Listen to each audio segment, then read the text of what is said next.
بسم اللہ الرحمن الرحیم۔ السلام علیکم ورحمۃ اللہ۔ سجدہ تلاوت ادا کرنے کا مسنون طریقہ کیا ہے؟ قرآن پاک میں 14 سجدے موجود ہیں جن کا ادا کرنا واجب ہے۔ اگر کسی کے اوپر سجدہ تلاوت واجب ہو جائے تو اب اس کو ادا کرنے کا صحیح اور مسنون طریقہ کیا ہے؟ یہی مسئلہ میں آپ لوگوں کے ساتھ شیئر کرنے جا رہا ہوں، جسے جان کر آپ کو اور مجھے انشاءاللہ عز و جل بہت زیادہ فائدہ حاصل ہوگا۔ سب سے پہلے میں یہاں پر ایک اور مسئلہ آپ لوگوں کے ساتھ شیئر کرنا چاہتا ہوں کہ سجدہ تلاوت صرف تلاوت کرنے والے پر واجب نہیں ہوتا، آیات سجدہ سننے والے پر بھی سجدہ تلاوت واجب ہو جاتا ہے۔ مثال کے طور پر اگر کوئی اسلامی بہن گھر کے اندر بیٹھ کر قرآن پاک کی تلاوت کر رہی تھی اور انہوں نے آیات سجدہ بلند آواز سے پڑھی، اب جنہوں نے بھی اس آیات سجدہ کو سنا ہے ان تمام کے اوپر سجدہ تلاوت واجب ہو جائے گا۔ اگر وہ نہیں کریں گے تو گناہ گار ٹھہریں گے۔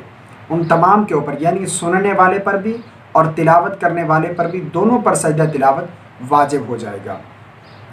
نمبر 2، سجدہ تلاوت کے لیے کیا شرائط ہیں؟ دیکھیں، سجدہ تلاوت کے لیے وہ تمام شرائط ہیں جو نماز کے لیے شرائط ہونا ضروری ہے، یعنی وضو ہونا، طہارت کا ہونا، جگہ کا پاک صاف ہونا اور قبلہ رخ ہونا، نیت کا ہونا اور وقت کا ہونا، یعنی مکروہ وقت میں سجدہ تلاوت کرنا بھی جائز نہیں ہے، وقت بھی مکروہ نہ ہو، تو یہ تمام تر شرائط کا ہونا ضروری ہے سجدہ تلاوت کے لیے۔ اب سمجھیے گا، آسان طریقے سے میں آپ کو سمجھانے کی کوشش کر رہا ہوں کہ سجدہ تلاوت کرنے کا مسنون طریقہ کیا ہے۔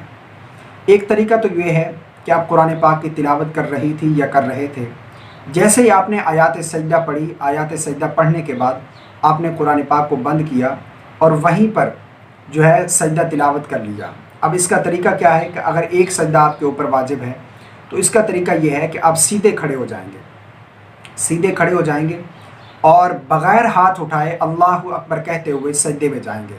یعنی بعض دفعہ لوگ دیکھا جاتا ہے کہ کانوں تک ہاتھ اٹھاتے ہیں، اس طرح نہیں اٹھانا، سیدھے کھڑے ہوں گے، کھڑے ہو کر اللہ اکبر کہتے ہوئے سیدھا سجدے میں چلے جائیں گے۔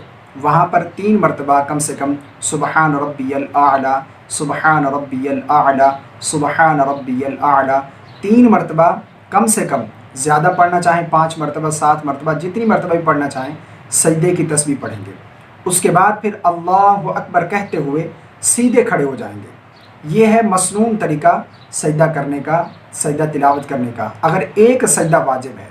اگر بیٹھ کر کریں گے، وہیں بیٹھے بیٹھے مثال کے طور پر آپ نے قرآن پاک کی تلاوت کر رہے تھے اور آیات سجدہ پڑھی، وہیں پر آپ نے قرآن پاک کو بند کیا، سائڈ میں کیا اور وہیں پر جو ہے سجدہ تلاوت کر لیا، تو تب بھی کوئی حرج نہیں ہے، بیٹھے بیٹھے سجدہ تلاوت کر لیا تب بھی سجدہ تلاوت ادا ہو جائے گا۔ لیکن یہ جو طریقہ ہے، یعنی پہلے بھی قیام کرنا اور بعد میں بھی قیام کرنا، یہ مستحب ہے، افضل ہے۔ اگر اس طرح کریں گے تو زیادہ ثواب پائیں گے۔ یہ مسنون طریقہ ہے اگر ایک سجدہ تلاوت آپ کے اوپر واجب ہے۔ ایک طریقہ تو یہ ہے کہ آپ فوراً کر لیں، اور اس کے لیے یہ بھی ہے کہ اگر فوراً نہ کریں، بعد میں بھی کرنا چاہیں سجدہ تلاوت کو تو کر سکتے ہیں۔ مثال کے طور پر آپ تلاوت کر رہی تھی چارپائی پر بیٹھ کر، یا پھر بعض اسلامی بھائی جو آفس کے اندر بیٹھ کر قرآن پاک کی تلاوت کرتے ہیں، وہاں پر جو ہے سجدہ کرنے کی سہولت نہیں ہے، کوئی جگہ نہیں ہے پاک صاف، یا کوئی جو ہے سجدہ کرنے کی جگہ نہیں ہے جہاں پر سجدہ کریں، تو وہ ذہن نشین کر لیں جب نماز کے لیے۔ اس کا طریقہ یہ ہے، نماز سے پہلے یا نماز کے بعد جو ہے فوراً سے وہ سجدہ جو آپ کا تلاوت واجب تھا وہ سجدہ ادا کر لیں، ایک سجدہ۔ اس طرح سے ہر سجدے کو ادا کرتے جائیں، یعنی 14 سجدے اس طرح آپ کے ادا ہو جائیں گے۔ ہر سجدے کو جب اس سجدہ تلاوت واجب ہو فوراً سے ادا کر لیں۔ ایک طریقہ تو یہ ہے۔ دوسرا طریقہ یہ ہے کہ آپ نے مکمل قرآن پاک کو کمپلیٹ کیا، مکمل قرآن پاک کی تلاوت کری، یعنی 30 پاروں کی تلاوت آپ نے کر لی ہے، قرآن پاک آپ کا مکمل ہو چکا ہے۔ اب 14 سجدے آپ کے اوپر واجب ہو چکے ہیں۔ اب 14 سجدے اکٹھے کرنے کا طریقہ کیا ہے، یہ بھی میں بالکل آسان سمجھا دیتا ہوں آپ کو۔ ان کا طریقہ یہ ہے کہ پہلے تو نیت کریں گے کہ میں سجدہ تلاوت کر رہا ہوں، یہ نیت جو ہے دل کے اندر کریں گے، یا کر رہا ہوں یا کر رہی ہوں۔ اسلامی بہن ہے تو کر رہی ہوں، اگر اسلامی بھائی ہے تو کر رہا ہوں۔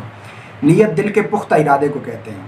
اور وضو کا ہونا بھی جس طرح میں نے بتایا کہ شرط ہے، وضو بھی ہو، مکروہ وقت بھی نہ ہو، اور قبلہ رخ ہونا بھی ضروری ہے۔ اب 14 سجدے اکٹھے کیسے کریں گے، اس کا طریقہ یہ ہے کہ سیدھے کھڑے ہو جائیں گے، جس طرح کہ میں نے پہلے بتایا ہے، سیدھا کھڑے ہو کر اللہ اکبر کہتے ہوئے سجدے میں چلے جائیں گے۔ اب اس کے لیے ہاتھ یہاں پر بھی نہیں اٹھانی، جس طرح میں نے پہلے بتایا ہے کہ بعض لوگ جو ہے ہاتھ اٹھاتے ہیں، کانوں تک ہاتھ اٹھانے کی ضرورت نہیں ہے۔ اللہ اکبر کہتے ہوئے جو ہے سجدے میں چلے جائیں گے۔